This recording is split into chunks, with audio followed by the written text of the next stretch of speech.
So much, Jen. And wow, we have got a great crowd today. Good afternoon and welcome. Earlier today, EPI, alongside AFL-CIO President Liz Schuler, released a major new report that answers a really big question. What would America look like if we tripled union membership? And the findings are striking for workers, for the economy, and for our democracy. The report includes state-by-state breakdowns, and also we have a foreword in it by Robert Reich, and I am thrilled to be joined by three of the report's brilliant authors. Celine McNicholas, Director of Policy and General Counsel at EPI, Jennifer Shearer, Deputy Director of EPI's EARN Network and Director of the State Worker Power Initiative, and Ben Zipperer, Senior Economist at EPI. So let's start with where we are. Last year, nearly 15 million workers, or 10% of all wage and salary workers, belong to a union. And that's a slight uptick from 2024. And it means that right now, there are more union members in the United States than there have been in 16 years. But here's the gap. If every worker who wanted a union actually had one, union membership wouldn't be 10%, it would be 48.7%. And can you imagine the power that workers and their unions would have then? And that is exactly what frightens corporate CEOs. Our vision of tripling union membership is not a pipe dream. It tracks with record high public support for unions. And so I'm going to share a few polling numbers. First is 68% of people have a favorable view of unions. And when you look at the generations, majorities across every generation support union, from boomers, Gen Xers, millennials, Gen Z, and among young adults, 72% of them support unions, which is the highest of any group. Unions have support that crosses party lines, and 60% of Americans say that the decline in union density has been bad for the country, including 52% of young Republicans and 82% of young Democrats. So tripling union membership is not a moonshot. It is just delivering what workers already want and what the public already supports. So today we're going to dig into our vision for a country where at least 1 in 3 workers belong to a union. We're going to talk about what's at stake, what it would look like, what and who stands in the way, and what it's going to take to get there. So again, Jen already mentioned this. Thanks so much to the folks who sent in questions in advance. We've woven some of those into today's conversation, and we will hopefully have enough time at the end for more questions. So let's get into it. Ben, first question. Everybody wants to know what this would mean for them. How would tripling union membership impact regular workers? Yeah, so we show in the report that we released today that you outlined that if union membership rose by 20 percentage points from 10% today to 30%, it would increase hourly pay by nearly 15% for the typical or median worker. What that means for a full-time, full-year worker earning a middle-class wage, they would have their annual pay rise by more than $7,700. Unions typically raise wages for the middle and the bottom end of the workforce. So, assuming that that wage increase applies to the bottom 80% of the workforce, that would raise combined annual compensation by $1.2 trillion. That's every year. And that would reverse 1/3 of the increase in inequality that we've experienced since 1979. That's real money. It's larger than the Pentagon's 2025 budget, and it would provide an enormous relief to families struggling to afford a decent standard of living. Just as one kind of clear example, the median annual cost of mortgage payment these days is a bit over $18,000. So an additional $7,700 a year, that would cover more than 40% of those mortgage expenses. What's also important to realize is that this extra $7,700 a year, that's a permanent increase in income. Tripling union density would provide that income boost year after year. So someone working full-time over a 35-year career, that's conservatively $270,000 a year in today's dollars, even if they never received any additional pay increases above the rate of inflation. That's a life-changing increase to a family raising young kids and eventually sending them to college. Great. Thanks so much, Ben. And I just saw a note come in to the chat, somebody asking for a fact sheet. We will do that. That is a fantastic idea. So following up on those really eye-popping numbers, Ben, are these increases evenly distributed, or would some workers see a little more lift than others? That's a And very important point. Unions tend to raise pay, like I said, for those at the bottom more than at the top. And so what that means is that workers who have been discriminated against and have fewer opportunities to advance and see pay raises, they often benefit the most from unions at a workplace. In particular, that means that unions tend to boost wages more for Black and Hispanic workers than for white workers. And this is a pattern that economic research has consistently found. And it's why unions for decades have been an important force for racial justice. So were we to triple union membership, like we talk about in the report, that would close racial wage gaps by more than 1/3. In 2025, the typical Black or Hispanic worker was paid 77 cents for every dollar paid to the median white worker. That's about a wage gap of 23%. But tripling union density, because it would raise wages more for Black and Hispanic workers, it would close that gap by more than 1/3. wow. Um, so Ben, in addition to the financial boost for workers and the reduction in the racial wage gap, were there any other economic benefits that your research found? One of the bigger benefits that we looked at is better access to health insurance. So we found that tripling union density would dramatically decrease the number of non-elderly people without medical insurance, causing that number to fall by about 25%. The basic story here is that in addition to raising wages, unions improve access to other forms of compensation like employer provided health insurance. And in the US, health insurance is one of the most important benefits unions collectively bargain to maintain and to improve. Also, in addition to that, unions are a major advocate for increased public benefits like Medicaid and related state level programs. So unions increase both publicly and privately provided health insurance. Low union density states and areas of the country, they can often have double-digit uninsurance rates. For example, in Texas, where union membership is really low, basically half the national average, it has an uninsurance rate about twice the national average. But in places with higher union density, people are much more likely to have employer provided or publicly provided health insurance. So by tripling union density, we would increase access to health insurance, lowering uninsurance rates significantly in places that currently have low union density. Thanks so much, Ben. I am going to turn to Jen Shearer to talk, to dig into what is happening in the States. And I've seen some questions in the chat come in on this. So, Jen, what did you find in states, with states that have a higher union density? So, in addition to what Ben has covered in terms of wages and health insurance access, this report details that even beyond some of these economic factors, high union density correlates very strongly with many widespread public benefits to workers and communities at large.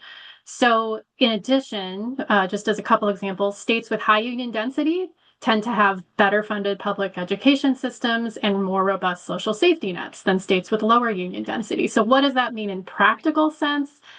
The union density of the state you live in is unavoidably affecting not only your wages and your state's economy, but also the health, well-being, and the civic or educational opportunities that are available to you and your family. So workers living in states with higher union density have greater access to health insurance, as Ben covered, in part because those are states that are more likely to have expanded Medicaid, but they also have better track records on things like ensuring that workers actually receive unemployment benefits that they're eligible for if they're laid off from a job. States with higher union density spend more per pupil on public education. And maybe most importantly, and I know we're going to get into this even more deeply in a bit, states with higher union density have a stronger, more robust democracy. This is based on data showing that states with higher union density end up with a more active electorate and fewer restrictions on the right to vote across the board nationally. So increasing union membership across all states, and I know we're getting some questions about this in the chat that I'm sure we're going to come back to later, especially in states with historically low density, is really critical to transforming economic conditions, but also the health and well-being of workers and communities overall. So this next question is going to go to Celine, and we just heard from Jen talking about the benefits for communities, and Ben's talked about the impact on individual workers and the economy. Is that the limit, or are there broader gains to be had from tripling union membership? Sure. So I'll pick up where Jen left off. There are absolutely broader gains. And I think one of the main gains that we wanted to highlight in the report, and I think really bears consideration here, is that unions are good for democracy. They're democratic institutions themselves, so they really serve as schools of democracy. They expose members to activism, members vote for their leadership, they vote on a contract, they serve on committees and as stewards helping to administer their contracts. And research, as Jen sort of indicated, shows consistently that union members use these skills in their civic lives. And that translates to union members are more likely to vote than the general public. And voter turnout, as Jen mentioned, is consistently higher in states with higher union densities. And I think it's really important as more and more states, unfortunately, are trying to make it harder for their residents, particularly disproportionately residents of color, to vote. They're enacting, measures that make it harder and harder to access the franchise. States with higher union density are not following suit. Those are the states that are essentially protecting democracy and protecting the right to vote. So in our current, political system, even beyond that, where political influence is really closely tied to money, unions are really the main countervailing force in that system. They bring working people's voices into policy debates. They help build coalitions that challenge what would otherwise really be a policy agenda that serves, unfortunately, only the wealthy. And I just say in closing, like here, consider that unions have been critical forces to win each and every minimum wage increase ever passed, whether at the state, local, or federal level. They've been instrumental in winning anti-discrimination protections for workers and family medical leave protections for workers. And these are all things that union workers themselves have won as a matter of right in their own contract. So they win it for themselves, and then they work in a larger democracy to win it for all of us. And so it's hard to sort of overstate the gains to really increasing union membership and union density. Thank you, Celine. I love those examples at the end about how unions not only fight for their own members, but for other workers as well. Ben, I want to dig in a little bit on inequality. Inequality has risen dramatically in recent decades, and a lot of pressure that workers are feeling are the pressure to afford a middle class lifestyle. So can you talk us through what happened? That's absolutely right. Affording a decent life is difficult in the United States. And the main reason why is that there has been a huge transfer of income away from the middle class towards those at the very top. The typical worker today is almost twice as productive as they were in the late 1970s, but since then, their wages have failed to track that productivity increase. And that differs compared to earlier decades when union density was much higher and when pay came much closer to tracking productivity growth. The consequences for workers and affording a decent standard of living because of that are really staggering. A full-time, full-year worker last year earned about $53,000 a year at the annual median hourly wage, but they would have earned over $76,000 a year if their pay had tracked productivity since 1979. That wage suppression is directly related to the very successful attacks on unions over the last 4 to 5 decades, because by weakening unions, our country has eliminated one of the major sources of worker bargaining power that previously compelled employers to share productivity gains much more broadly, rather than enriching a group of highly paid executives and CEOs. Instead, because union density has been low, we've been in a situation where a lot of money wasn't paid to the typical or middle class worker and instead went to the very top. Since 1979, earnings for the bottom 90% of households grew just 44%, but earnings for the top 0.1% grew by 354%. Were we to triple union density, that money would instead be distributed much more widely reversing about 1/3 of that rise in inequality. A large enough union presence can be a major force in checking the rise in inequality and ensuring that workers' wages are not suppressed. Thanks, Ben. Jen, so Ben touched on this a little bit about how unions help reduce income inequality. Can you add a little bit to that and talk about some of the historic comparisons? Yeah, and EPI has for a long time been tracking this growing increase in inequality across our economy that, as Ben said, reflects a really massive shift of earnings away from low and middle income workers. Um, and it's coincided directly with the decades-long assault on workers and their unions. I think the second chart that has maybe been shared in the chat and is another EPI graphic that shows two lines. The one in blue shows union membership over time. The red line is the share of national income going to the top 10% of households. So in other words, it's a measure of how concentrated that income is just at the top at certain points in history. So in a nutshell, this chart is just showing that by bringing workers' collective power to the bargaining table in prior decades, unions were able to win better wages and benefits for working people, which also reduced income inequality overall as a result. And of course, that trend has gone the other direction in more recent decades. So, folks have noted that in the early 50s, when union membership is at that historic high point, unions are at a point where they're able to set wage standards for entire industries and occupations, giving workers the power to demand their fair share of corporate profits. And that decreases the overall inequality in our economy. In the second half of the 20th century, that changes. And so I know what we're going to have the rest of our time focused on is what are some of the policy choices and opportunities we have today to start making those trend lines go in a different direction in the future. And thanks, Jen. And I think before we start digging in on the policy side, I want to turn it over to Ben. I think we understand that unions raise pay for their members, but can you explain how they raise pay for non-union workers too? Right. Everyone understands, like you mentioned, that unions raise pay for their members. The ability to collectively bargain at workplace levels the playing field between union members and their employers, and it allows unions to negotiate for better pay at the workplace, among other things. But also, unions boost wages for non-union workers too, because they change pay standards. And economic research has demonstrated that these wage spillovers for non-union workers from union workers are substantial and they grow the higher union density is. There's basically kind of three mechanisms that cause wage increases for non-union workers when there is higher union density. First is that when you're raising pay at a given workplace that's unionized firms, they become more attractive places to work relative to non-union firms. And that indirectly, through the market, pressures non-union firms to raise wages because otherwise they'd face recruitment and retention problems.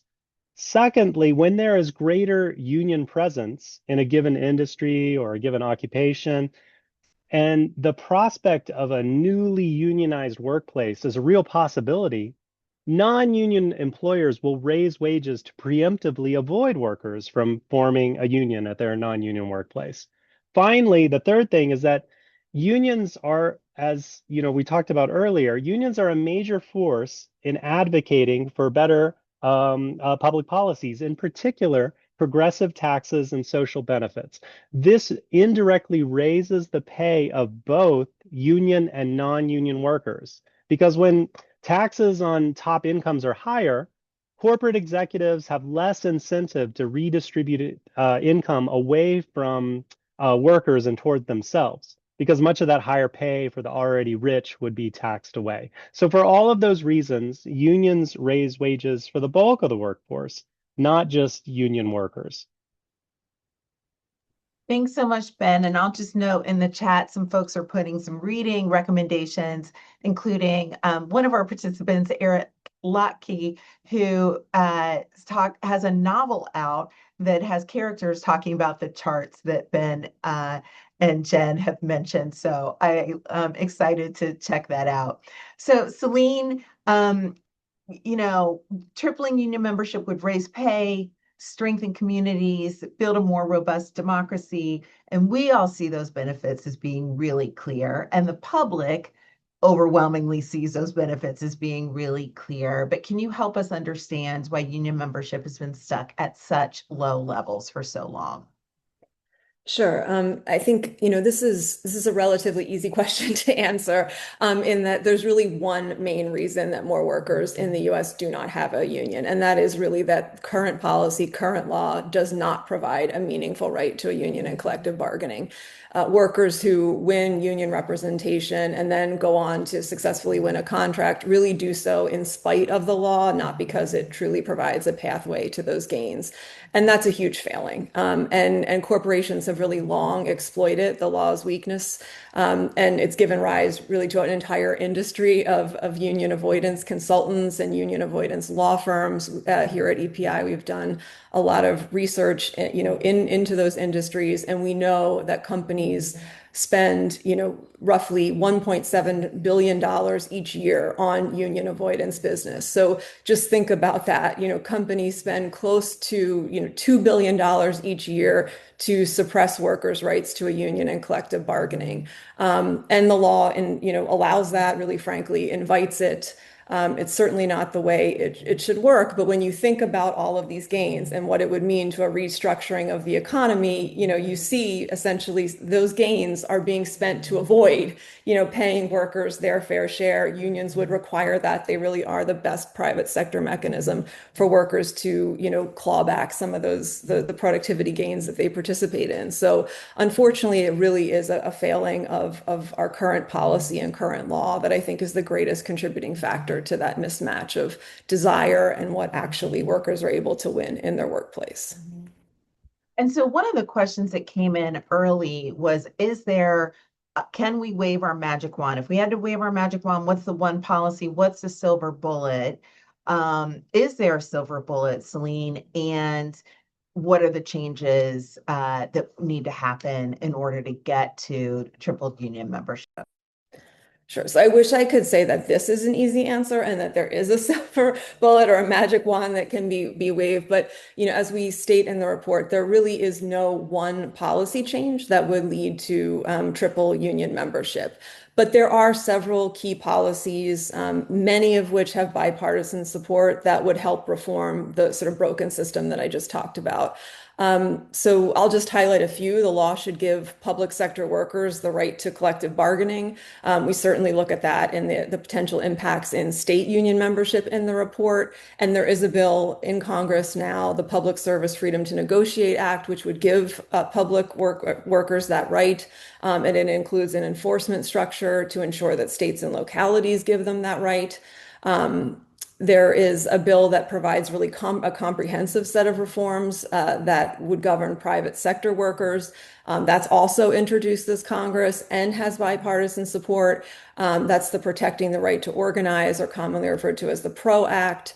I guess I would just sort of say, at core, any and all policies that make it easier for workers to choose a union in their workplace and then bargain with their employer successfully and reach a contract should be on the table, should be considered.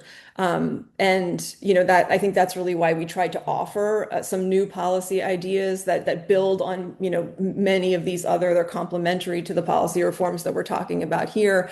And they are really aimed at centering collective bargaining as a corrective to, the affordability issues that Ben talked about in his remarks. And I would just sort of say that, we know that where individual bargaining is not working at a firm, when you have a ratio of, CEO pay to typical worker pay that exceeds 101, that individual leverage is not enabling workers to gain their fair share. And so we think, mandating collective bargaining in some instances is really required and would be helpful to correct and also to grow the union movement, which has benefits across, so many other aspects, not just, wages and working conditions. Thanks, Celine. And Jen, I would like to hear from you. What can state policymakers do to improve union membership? Yeah. So we described earlier that workers are experiencing really different economic and social realities depending on where they live. in a high versus low density state. So it's not surprising that these big variations in union density by state are the result of some very big policy differences among states. And so in the new report, we take a look at the impact of two policies in particular.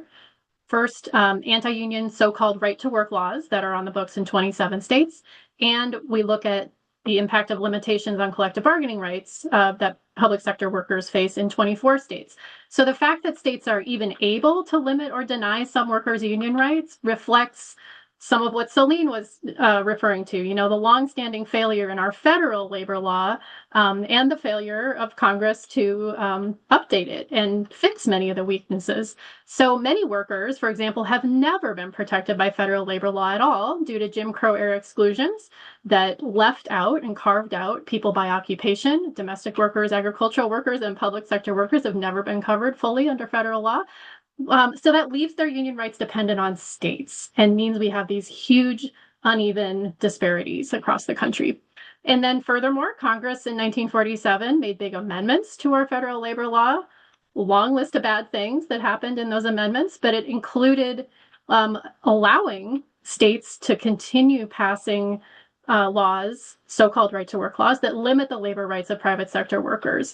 So workers in the U.S. are experiencing big disparities in how difficult it is, or whether it is even legally a viable pathway for them to form or sustain a union depending on where they live, what their occupation is. So the new report looks at the impact and models, and I think here's where I want to have people try to digest some kind of eye-popping results that we were able to model. The impact of removing just these two barriers to unionization at the state level. So in other words, if we got rid of all right-to-work laws in 27 states and removed limitations on public sector collective bargaining so that all states had a clear legal pathway for state and local government workers to unionize, that impact alone would increase union density nationally from its current level to 14.4%. So an almost 50% increase from where we're at right now. So for workers in one of the 27 states that have one or both of these anti-union policies in place, we also model the wage impacts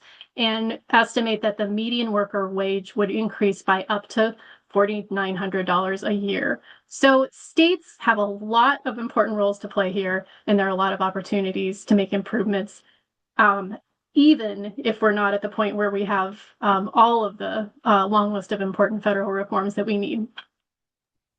Yeah, Jen, those numbers are eye-popping, and I wonder if you could dig in a little bit more about why state policy is so important given the political moment that we're in right now.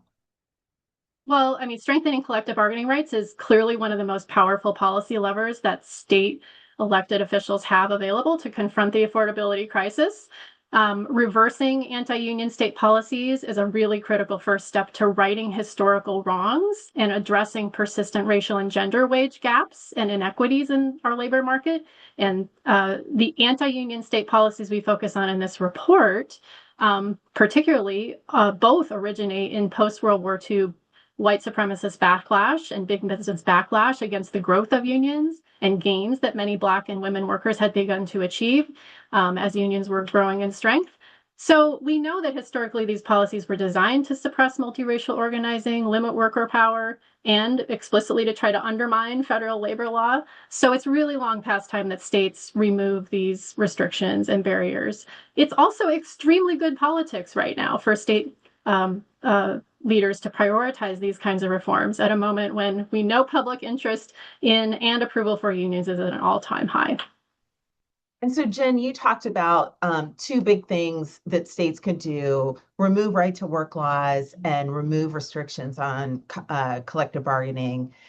What else can states do on this?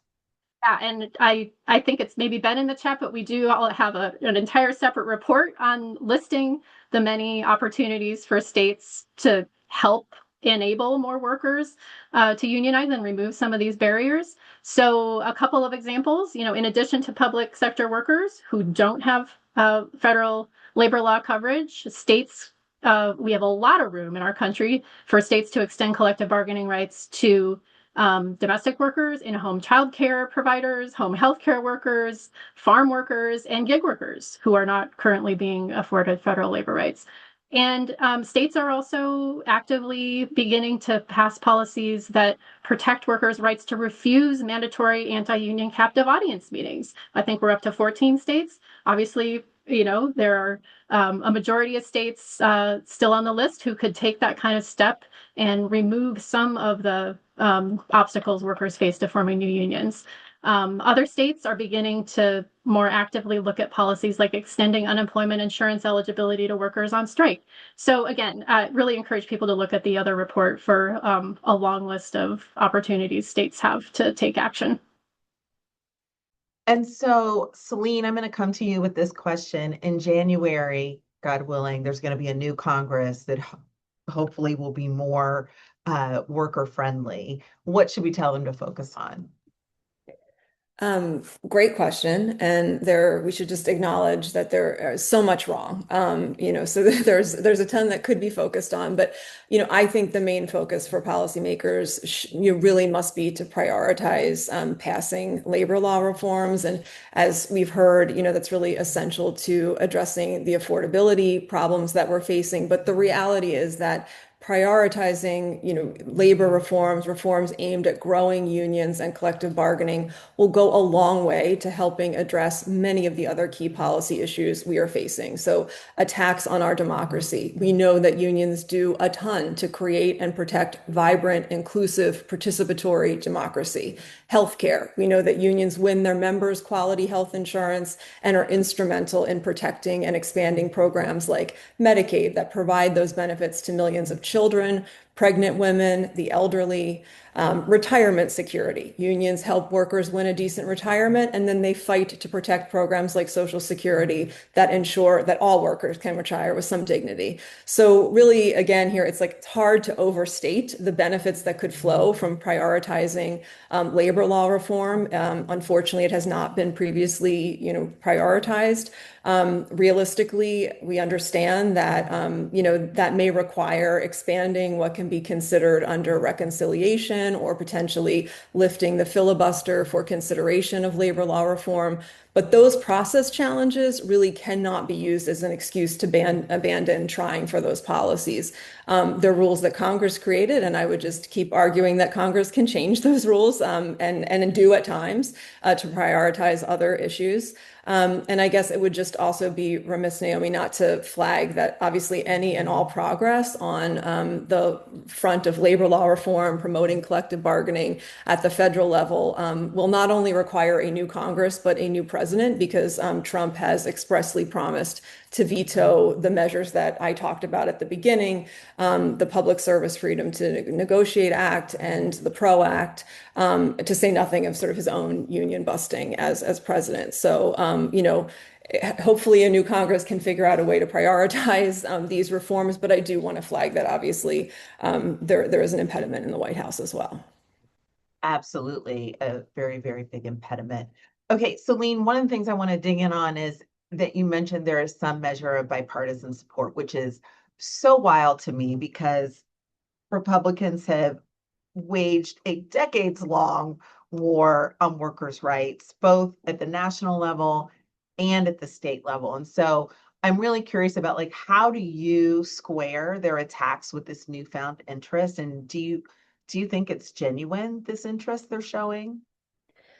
Yeah, it's a great question, and I think the proof will really be in whether Republicans push these measures that they've in some places endorsed or introduced when they can when they can no longer count on Trump really to serve as the ultimate backstop, that obstacle to any real progress. But really, regardless of the genuineness question, it is clear that there are a group of Republicans, 20 odd Republicans in the House that have joined Democrats to actually bypass Speaker Johnson and pass bills that would restore collective bargaining rights to federal workers after Trump took those rights from them. Another group of 20 Republicans did the same thing again, bypassing Speaker Johnson and Republican leadership to help pass a bill that would ensure that workers can actually win a first contract when they win themselves a union.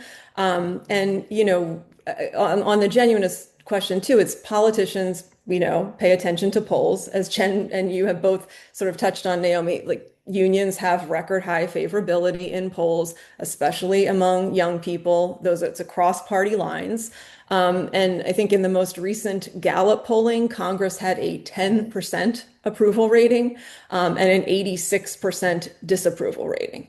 In that same Gallup polling, unions had, as you mentioned, nearly a 70% approval rating, and that is for the fifth consecutive year. So it certainly is not a new concept in politics to champion something that polls well, particularly when Congress, is polling abysmally. I think that's obviously part of it. It's capitalizing off of popularity. But I do want to be careful not to suggest that Democrats and Republicans occupy the same position on unions and collective bargaining. As you mentioned, Naomi, their records are absolutely distinct. Over the last several decades, really Republicans have battled unions, stood in the way of labor law reform, often explicitly including anti-union policies in their party platform. But it's also true that many Democrats, despite consistently putting forward a far more pro-union set of policies in their platform, have failed to prioritize real reforms, in these areas, and at times they've stood in the way as well. So it's a bipartisan moment, it's a bipartisan problem, and so hopefully, whether genuine or not, those polls continue to demand a response, and you see these issues prioritized. Thank you, Celine. And I'm going to give you the last question, but before I do that, we are about to move into questions. And if you're a participant and you have a question, please for sure put it in the Q&A section. I know there have been some questions that have come in the chat. It's hard for us to see those. So if you put them in the Q&A, it's easier for us to see. So get your questions ready while we tackle this last question for Celine. And you alluded to some of this, but Celine, what do you think that we need to do to get policymakers to truly support labor? So really, this is about getting politicians to support labor, not only on the campaign trail, but when they're actually elected. Because we know that when they're running for office, many politicians use rhetoric that is pro-worker, pro-union. Even Trump embraced that rhetoric on the campaign trail, and then they sort of abandon when they are in office. And so to me, the real question is, how can we as voters, as activists, as union members or union allies, hold elected officials accountable for the promises that they make on the campaign trail? It certainly should not be enough to simply campaign on that rhetoric. But we have an opportunity in the midterms. We can vote smart. We can push candidates beyond the rhetoric and demand real commitments to vote for the bills that we've talked about today. A commitment not to, basically to not let parliamentary procedures stand in the way of an agenda that provides working people with the benefits of collective bargaining, which, as we've established here, go far beyond wages and benefits. And lastly, I'll just say from my personal perspective here, I think we can and should elect more union members to office. That would be one surefire way to help prioritize those issues. Would be to actually elect people who've benefited from it and feel an investment in the system. You'd also, I think, have far more working class voters who are less likely to abandon their principles than they're put in office. So I'll stop there. That was a great way to stop the presentation part of this webinar. We're going to move into questions. I'm going to give the first question to Jen Shearer, and it's actually kind of a combination of some of the questions that we've seen in the chat. Allison asked, can you provide examples of successful campaigns in the state to expand rights to unionize and any analysis on what made them successful? And I'm kind of going to combine that with a question that came in from someone before the webinar started, which was, what is a red state to do? And are there examples of campaigns that are happening in red states that are illustrative for us? So Jen, kicking it to you. Yeah, I think even if we just, for now, look at the two, big state policies that we focus on mostly in the report and think about expansions of public sector collective bargaining, there have been several in the past few years. Now, I want to be clear, none of these policy changes or policy fights at the state level have been easy. And many of them have been incremental rather than comprehensive. And so we could look at, probably maybe the really most highly publicized example from this past year is Virginia, a southern state that historically has had an outright ban on public sector collective bargaining until a few years ago when they just partially lifted that ban for local governments to opt in. But even that incremental step has allowed, we think, an estimated 80,000 workers to now have a union contract just in the matter of 3 or 4 years, who had a barrier there before.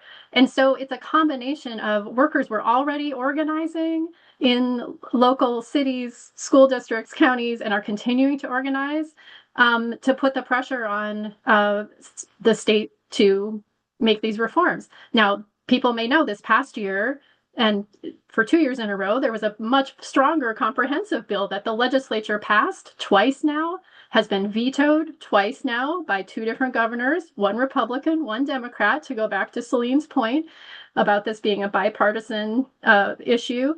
But people are not going to be giving up on that issue because the momentum that workers organizing both in the public and private sectors in Virginia have been building is going to continue. So I think there are many other examples like that, but Virginia might be the most profound one at the moment in terms of the public sector. And on the right to work front, similarly, there was a slate of several states that after 2010 passed right to work laws that had never had them before during a wave of Republicans coming into state government. Michigan is one of the first of those states that has recently reversed its right to work law. And there are discussions underway in almost all of those states, similarly, about what it's going to take now that people have lived through some of those conditions.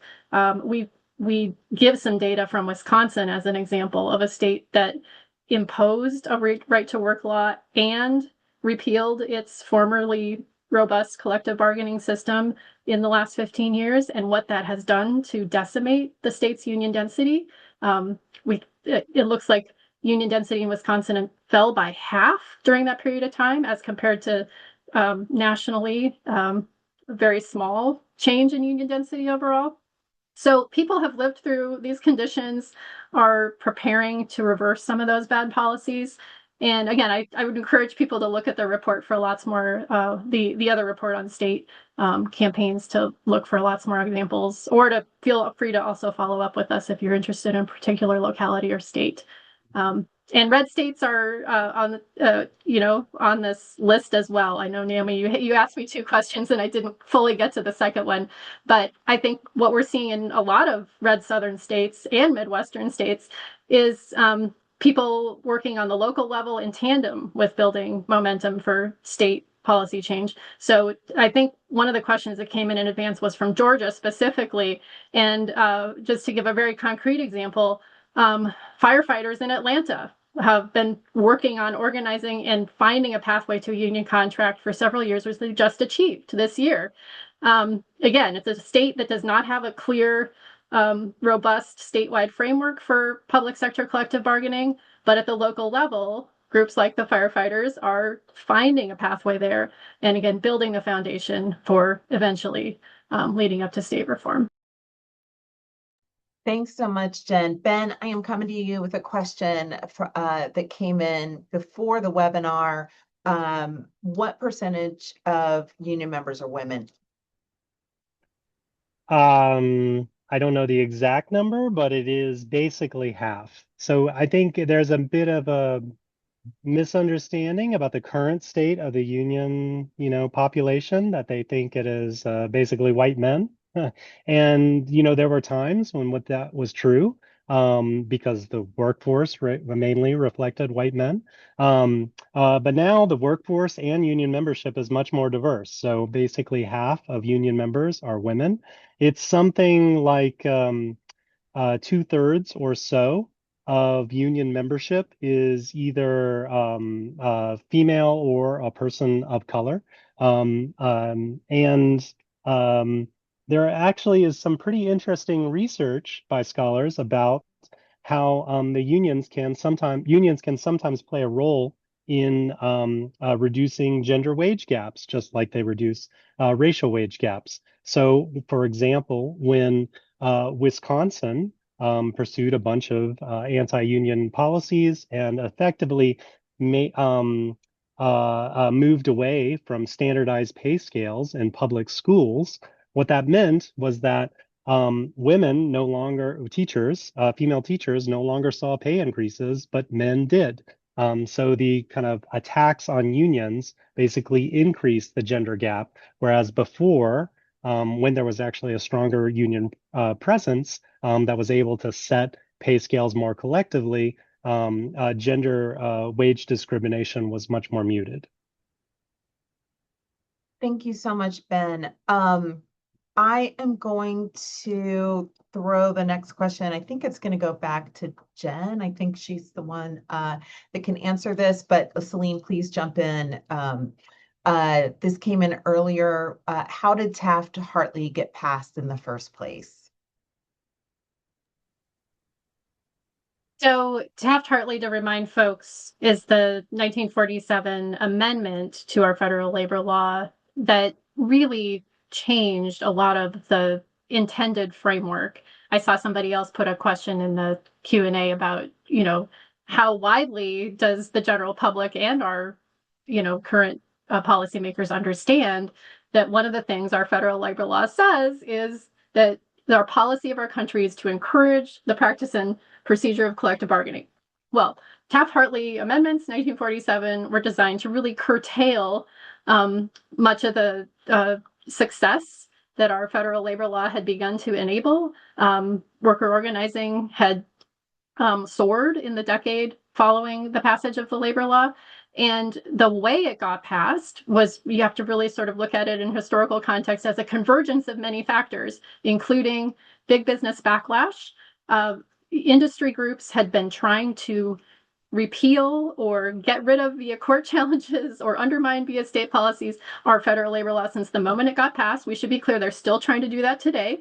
And they used the opportunity of a convergence and some really solid alliances with white supremacist groups who also, and Southern Democrats at the time, who wanted to block multiracial union organizing that was taking off in a lot of sectors. And so a wave of Republicans who were elected to Congress in 1946 had a new majority. They joined forces with some Southern Democrats to have a veto-proof majority.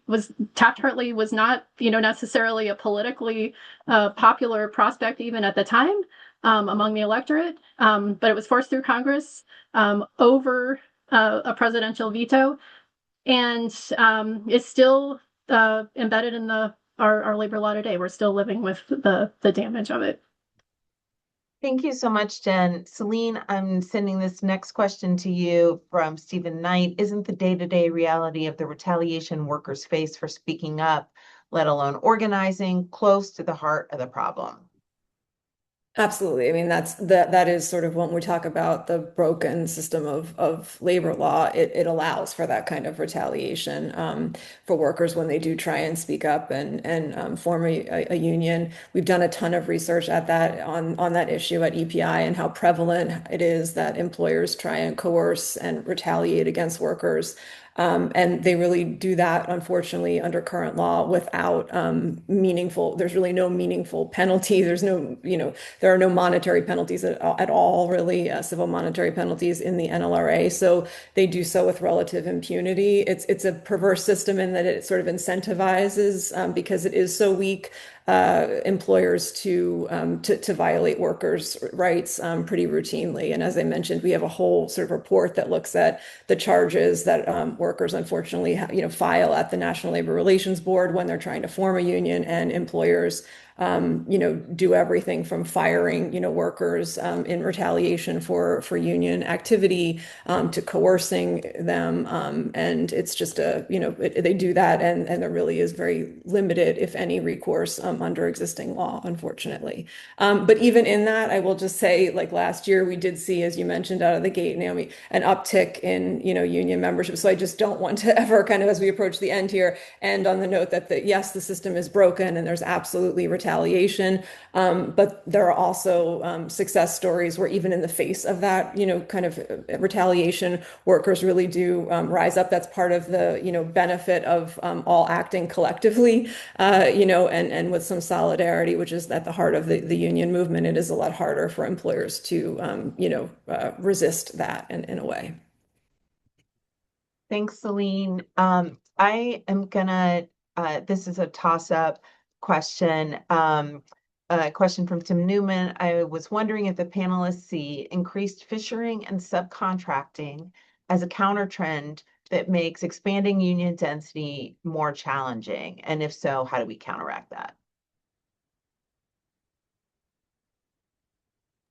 And that's for any of our any of our crew, Ben, Celine, or Jen, who wants to take it? And Maybe Celine, you could say some extra things, but I mean, absolutely, that's absolutely the case. That is a major impediment to kind of any form of solidarity at a workplace. And that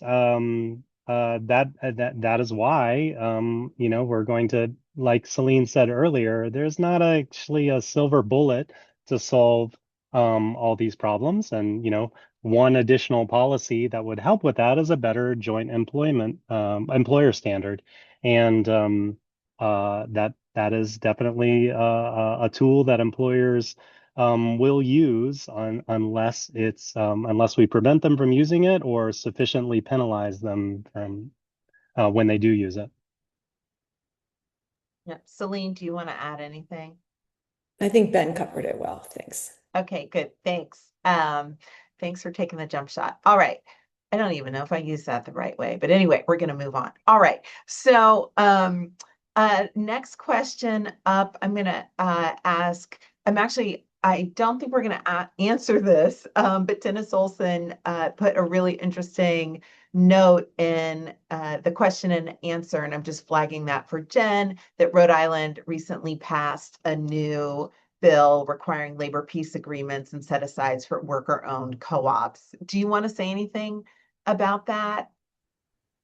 I don't know enough about that specific policy to say anything about that, but I'm glad to know more about it and excited to look at it. And yeah, I think it's a great example of another avenue that many state and local governments are pursuing are forms of labor peace agreements.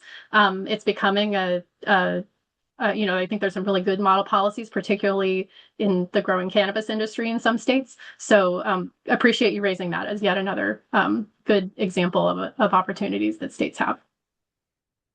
Great, thank you. All right, and then I think we're going to do one more question, and then we are going to wrap it up. One question came in from Lewis, I think it is. How do you suggest we connect union density and collective bargaining as a means to addressing the social justice concerns that are on top of mind for families? And that, again, jump shot, probably Celine or Jen, but Ben is welcome to it as well. I'll just say right out of the gate and then toss it to Celine that I think we view this report as a tool that we hope people can use exactly for that purpose, because no matter what your top issue is, if it's democracy, if it's reversing poverty, if it's addressing racial disparities, if it's reproductive justice, no matter what it is, it's very hard to see that we have a collective pathway toward permanently transforming our society on any of those issues without a stronger, organized, collective base of workers. And unions are the pathway to that. So I'll just toss it to Celine for any other I'm not even going to weigh in. Could not have said it better than Jen. So that's, yeah, right. Ditto +1, right? Awesome. Well, I am going to wrap us up. Thank you so much for joining us today. I hope you check out the report, share it with your friends, share it with your family, send it out on social media. We need all the help we can get sharing this message that tripling union membership would really have a transformative impact on workers, their families, and our communities. And so please do help us lift this up. Thank you for sharing this hour with us. We appreciate your time, and we look forward to you joining other sessions. And also, if you have any other questions, please drop them in the chat really quickly. A lot of times they're fodder for FAQs or blog posts or reports. And so don't hesitate. If there's something that you want to raise, don't hesitate to bring it up right now. So thank you so much. Have a great rest of your day. Take care.